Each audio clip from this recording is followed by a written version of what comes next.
कि हमारी पार्टी ने और आजकल पिछले विशेष रूप से अपने महासंघ के सभी लोगों ने ऐसे उन तमाम लोगों के पास जाकर जो विकास की सीढ़ी में सबसे नीचे खड़े हैं उनको स्पर्श किया, संपर्क किया और उन्हें बताया कि निराश होने की जरूरत नहीं है। अब सवेरा आने वाला है। भारतीय जनता पार्टी इन तमाम भाइयों और बहनों के दुख और दर्द के लिए संघर्ष करने के लिए तैयार है। बहनों और भाइयों,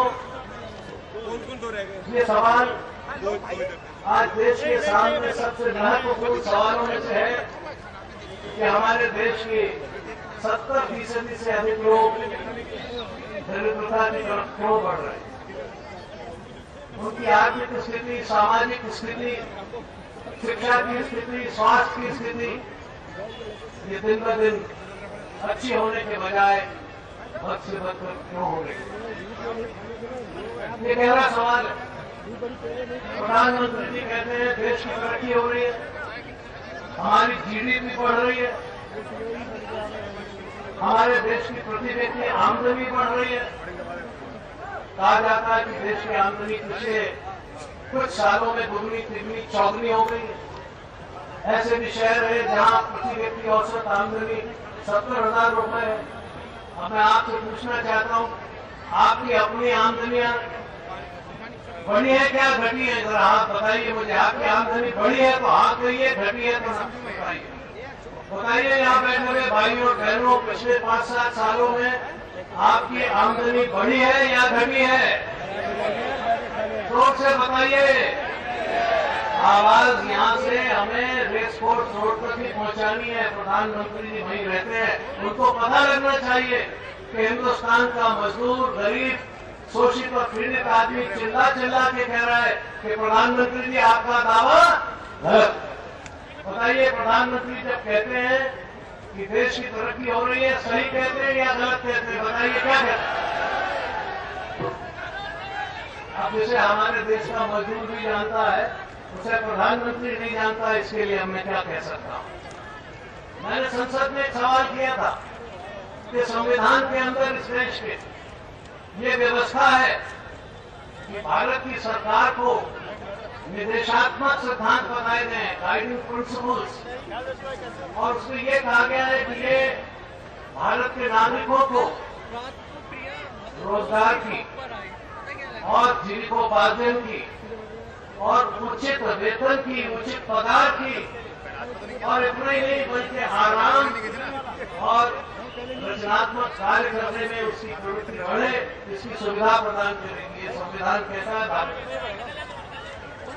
कि लोगों को अपनी जीविकोपार्जन करने के लिए सरकार व्यवस्था करेगी, रोजगार पैदा करेगी और उनके लिए हर प्रकार की व्यवस्था करेगी जीवन यापन के लिए। और आगे कहती है, वही संविधान कहता है कि सरकार लोगों के स्वास्थ्य की, शिक्षा की, इसकी पूरी देखभाल करेगी। ये फंडामेंटल राइट नहीं है, मौलिक अधिकार तो नहीं है, लेकिन संविधान के निर्देशात्मक सिद्धांत।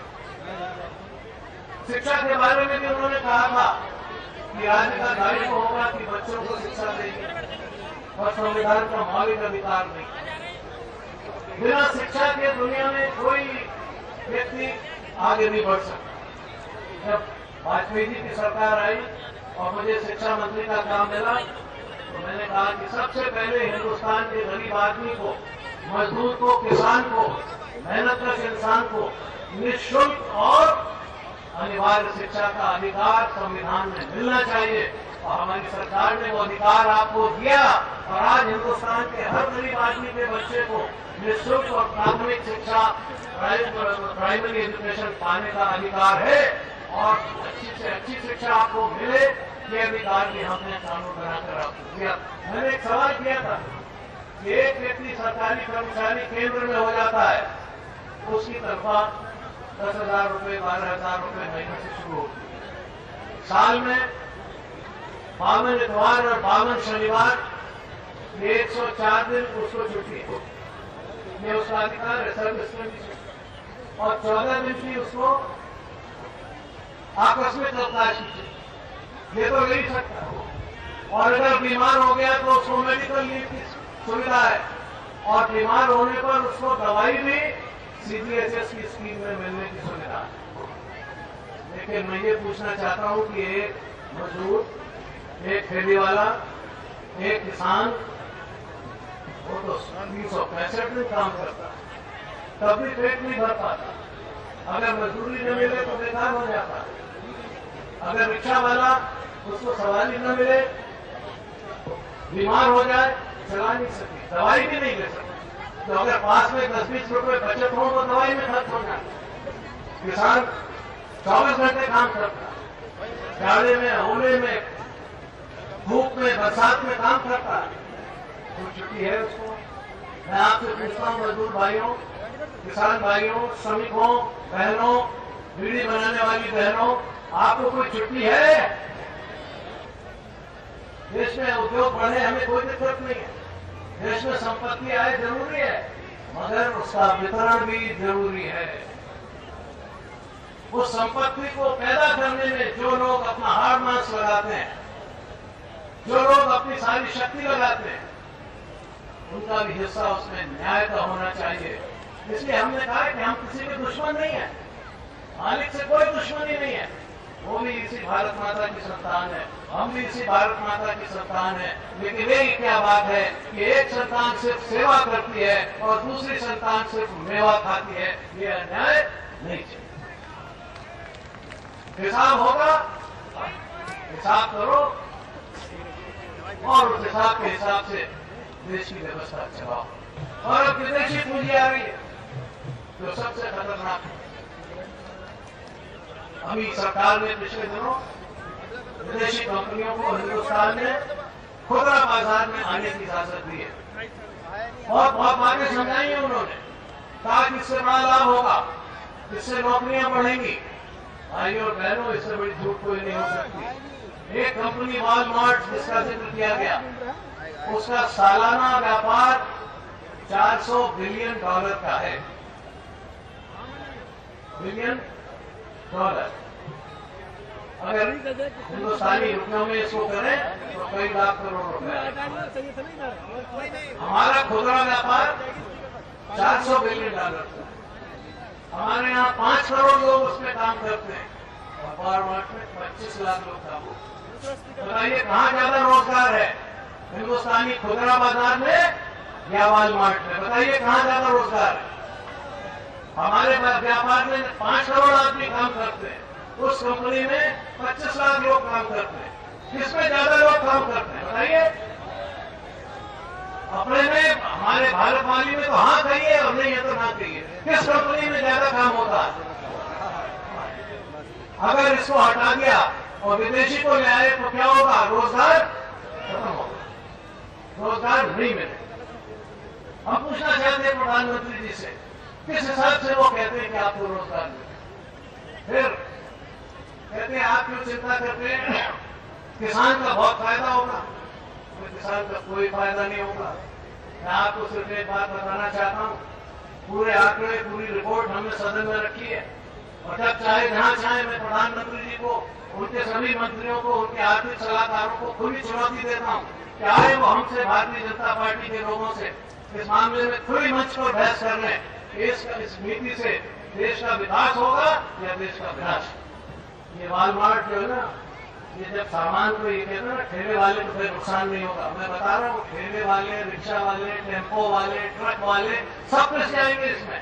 ये वॉलमार्ट कहेगा कि इस गाड़ी से सामान नहीं आएगा, अगर वॉल्वो वाली एयर कंडीशन गाड़ी से सामान लेके आओगे तब मेरे यहाँ सामान दे पाओगे, वरना सामान नहीं लिया जाएगा।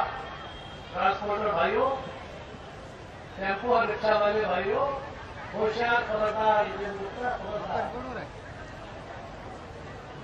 देगा सामान, मैं जानता हूँ उनकी शर्त देंगे नहीं। और जो सामान आप लेके जाओगे, चाहे किसान हो, चाहे व्यापारी हो, चाहे उद्योगपति हो, उसके लिए क्या शर्तें हैं वो बताता हूँ। प्रधानमंत्री कहते हैं बिचौलिए खत्म हो जाएंगे, कोई बिचौलिया खत्म नहीं हो, 4 नए बिचौलिए आ जाएंगे। पहला सवाल पूछेगा अनाज में बीज कहाँ से लाए थे, उसका सर्टिफिकेट लाओ। व्यापारी से कहेगा कि कहाँ से आपने, कौन सी हुई से बना हुआ सामान है उसका प्रमाण पत्र लाओ। फिर किसान से कहेगा खाद और पेस्टिसाइड कौन सी डाली थी उसका प्रमाण पत्र लाओ। फिर कहेगा कि ये सामान की केमिकल फाइटोसैनिटरी जांच कराओ, इसके अंदर कितनी नमी है और कितनी नहीं है, अगर उसके हिसाब से है तो ठीक है, नहीं है तो नहीं है। और जांच कहाँ कराओ? मेरी प्रयोगशाला, हिंदुस्तान की प्रयोगशाला का नहीं चले। और उसके बाद इतने दाम पर देना हो तो दो, नहीं घर जाओ। सरकार बोलती है कि छोटे व्यापारियों से और छोटे कारखाने वालों से 30% सामान मिलेंगे, बेहुदा बात, इससे बड़ी फरेब की बात कोई नहीं। एक बार किसी विदेशी कंपनी को आपने यहां स्वीकार कर लिया, वो स्वदेशी बन गया। आप फिर किसी कंपनी को ये मजबूर नहीं कर सकते कि ये सामान यहां से खरीदो या वहां से खरीदो। वॉलमार्ट फिर भी चीन से लाएगा और यहां बेचेगा, जहां सस्ता मिलेगा वहां से लाएगा। और आज आपको बता रहा हूं कि सारे अमेरिका में विद्रोह हो रहा है, उसके खिलाफ मना कर रहे लोग। और ये कंपनी घूसखोरी करती है। घूसखोरी के इल्जाम में मैक्सिको पर इसमें मुकदमा चला और लाखों डॉलर इसको जुर्माना हुआ। अपनी खुली बजट में कहता है कि मैंने $53 मिलियन हिंदुस्तान में लोगों में बांटे अपनी कंपनी को यहां लाने के। क्या बांटे? किस मंत्री को बांटे तुमने? जरा ये भी बता दो, उसके ये नाम भी लिखो, किसको बांटे, किस आदमी को बांटे? इन सारी बातों में आपको सावधानी के साथ रहना, मिलकर लड़ना कि भारतीय जनता पार्टी तब तक चैन नहीं लेगी जब तक सीढ़ी पर अंतिम पायदान पर खड़े हुए व्यक्ति को ऊंचे पायदान पर न पहुंचा। ये हमारा संकल्प है। और प्रहलाद जी, इस संकल्प का कोई विकल्प, इस संकल्प का कोई विकल्प नहीं है। भारत के हर नागरिक को, हर व्यक्ति को मौलिक सुविधाएं पाने का अधिकार है। और मैं तो ऐसा समझता था कि आपकी मांगों में जैसे हमने शिक्षा का मौलिक अधिकार दिया, प्रहलाद जी आपकी मांग होनी चाहिए थी कि रोजगार का भी एक मौलिक अधिकार है। रोजी रोटी नहीं, रोजगार को सीधे right to employment, right to work. भगवान ने मनुष्य को शरीर दिया है, इसके साथ अपने आप राइट्स आते हैं। पांव दिया है तो चलने का अधिकार है, आंख दी है तो देखने का अधिकार है, जीभ दिए तो बोलने का अधिकार है, कान दिए तो सुनने का अधिकार है, हाथ दिए हैं तो काम करने का अधिकार है, और पेट दिया है तो खाने का अधिकार है। ये मानवीय अधिकार है, ह्यूमन राइट्स हैं, और ये हर एक व्यक्ति को मिलने चाहिए। और ये हमारा संकल्प है कि भारत के हर व्यक्ति को दिलाएंगे और इसका कोई विकल्प नहीं होगा।